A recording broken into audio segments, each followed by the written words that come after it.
those of you still sitting down, you're going to hell. How dare you? These are the fans, Jared. These are the ones that they. These are the good people. Wow, thanks for the sold out gig tonight. This is a good sold out gig. I'll take it.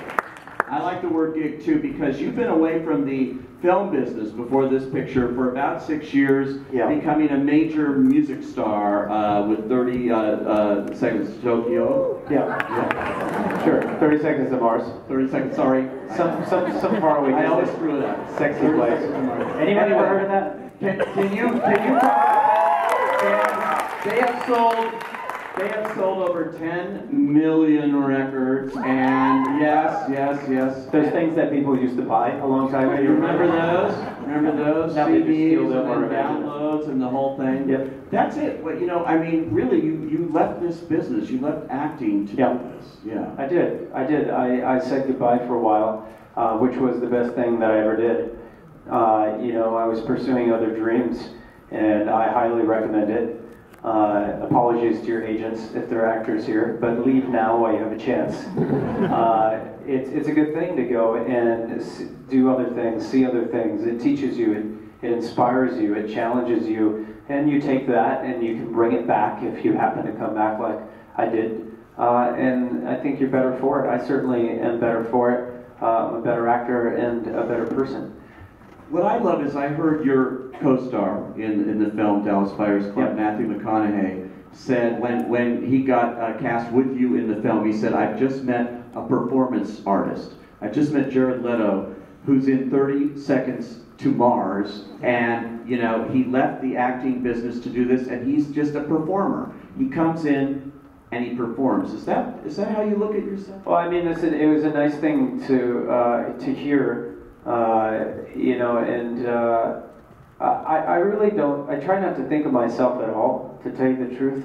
I don't think it's a healthy thing to do. Let other people think about you if they want to. But I try to stay out of that business. I really just, I act on my instinct from my gut, my head, my heart. I'm compelled to make things. I've always been like that since I was a young kid. And whether it's directing or producing or editing or acting, or making music, it all comes from the same place. Panic and fear. That's the place. When I first met you, the first time I met you, the night before, you had just sold out the Hollywood Bowl with 30 Seconds to Mars. I mean, yeah, which is pretty amazing. Thank you, Grandma. Hey, you. Pretty amazing. And you know, I mean, I imagine it's hard to leave that life once you've started it to go into a project. So what was it about Dallas Buyers Club that brought you back to the screen? Well, I hadn't made a film in almost 6 years. Was anyone at that Hollywood Bowl show here? Woo! That was big. That was 18,000. It was a big fun night. Fun night with friends. I hadn't made a film in almost 6 years, and I knew if I didn't make a film soon, that I may never make a film again. You know, 6 can become 10, 10 can become a lifetime pretty quickly. You know, I had a full life. I have a full life. I wasn't pining for some creative salvation. I had that. But I do love film, and I love so much about it. But this script was sent to me. I hadn't read a script in years. And I read it and I fell in love. I thought it was a wonderful story, a really important and meaningful story, which doesn't get sent your way too often. A story I thought that it showed me a side of the world that I hadn't really seen before. And I fell in love with the character. You know, how could I not? She was such a beautiful dreamer, full of hope and grace. And, you know, I absolutely had to do it. Once I knew it was there, I couldn't say no.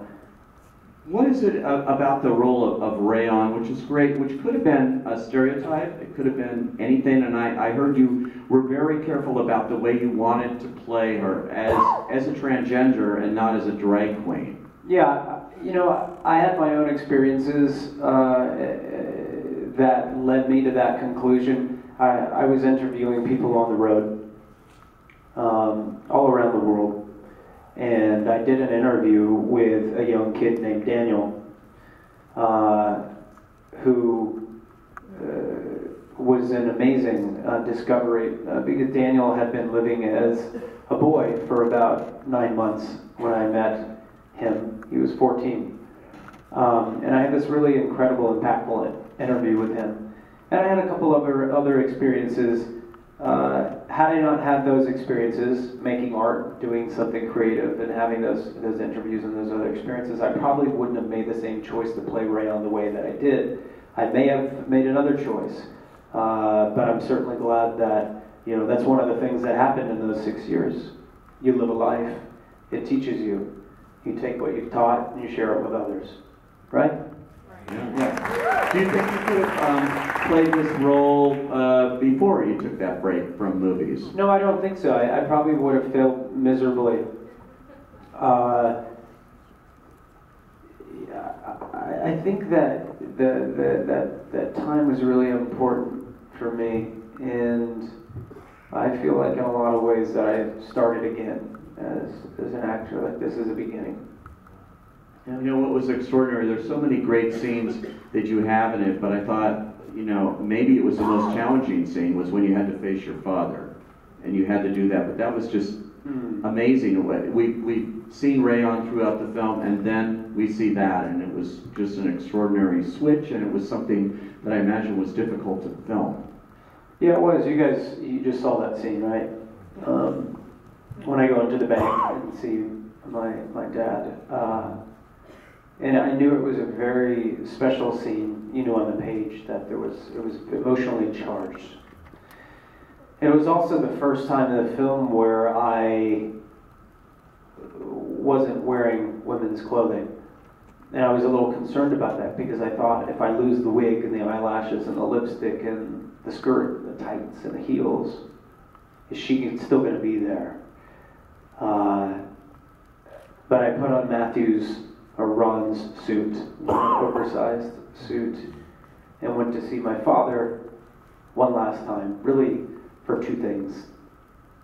3, to say goodbye. To tell him that I forgave him and to ask for help, right?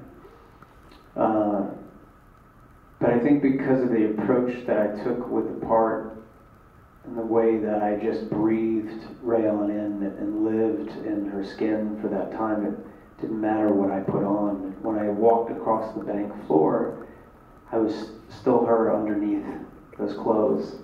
And an interesting thing happened is I felt like for the first time that I was in drag in that scene. And, you know, playing dress up, not who I really was. So I did that scene, and of course the first take I thought was terrible, and I bombed, and I was, panicked for a moment, and I took a deep breath, did another take, and the director came over, and I told this story before, but the director came over, tears streaming down his face, and he said, "You did it, you did it. You did something special, and it's going to live forever." And that's one thing that's so wonderful and powerful about film, is we have a chance to capture a moment forever. I can see you're still emotional about it, even after all this time, after whenever you made this movie at least a year ago. Yeah. You know, that you still are very emotional when you talk about that. Oh yeah. I mean, it was an incredible thing when you do these scenes. Hi, how you doing?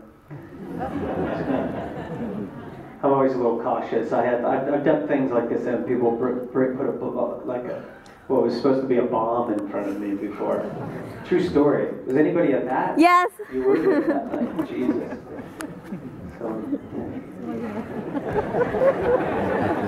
we have to tackle him, I guess.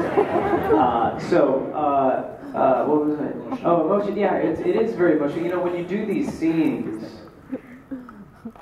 you know, really good actors